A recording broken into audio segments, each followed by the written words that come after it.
Hi there, Paul Collins here from SkillsTX to take you through a little bit of a story that we're going to talk about Daniel and his aspirations. So I'm logged in here as Daniel, dummy user of course, not a real person.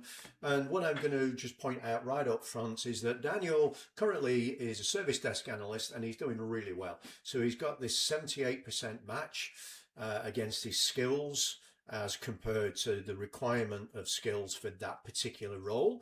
But what he wants to be is a desktop analyst. So sort of moving out from the service desk into user land, if you will, in the environment.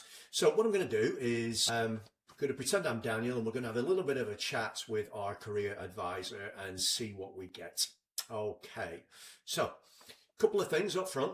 Currently, my gap analysis is showing me the skill gaps against the service desk analyst. We were 78%, so there's a few gaps. But we're doing really good, so we probably don't need to worry too much about those.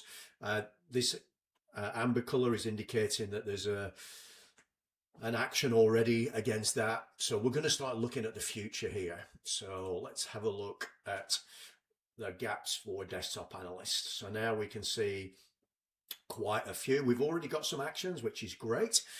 But what I'm just going to do is go to CareerIQ and ask for career advice. Now, what this is going to do, it already knows that I'm looking at my future role, not my current, and it's going to use that as the basis for the advice that it gives.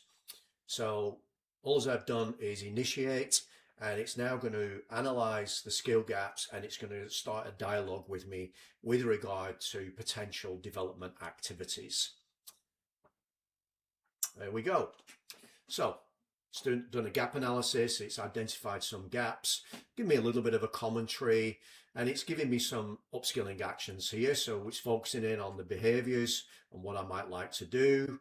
If I keep scrolling through, I can look at each one in detail, or I can say something like,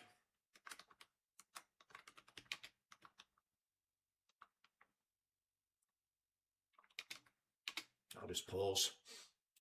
Okay, so I just said, please provide a 90-day action plan based on the suggested options. So it already started to focus me in, and now it's built me a 90-day action plan. And you can see now it's asking if I want this week by week, and I can take that advice or ignore it and basically then create development actions. And those, again, take this one step further. If I come in here, select one of these, let's go with release management, click on that. I can create a custom action based on the advice that I was given, or I just click on it and it's going to find whether or not there's already some development actions that have been pre-documented that I can load into my development plan. So all options open to me. I can go sort of freestyle, use the career advisor to give me some ideas. I can create custom actions based on those ideas. I'll just try one other here, click on this one, and there it's immediately come back with upskilling suggestions. It's given me, in this case, looks like a training course. I can go and dig in to a little bit more detail about it. It is a training course, tells me durations. All I need to do is highlight it, put a description, maybe a target date, and click save. And I've now got a development action that I can track against.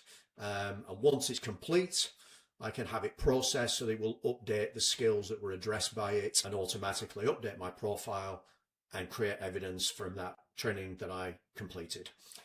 Hopefully that makes sense, and you can see here that we're really trying to put the development plans in the hands of the individual. We own our skills, ties in beautifully with passion for potential, reaching that potential, but being provided appropriate guidance when and as it's needed.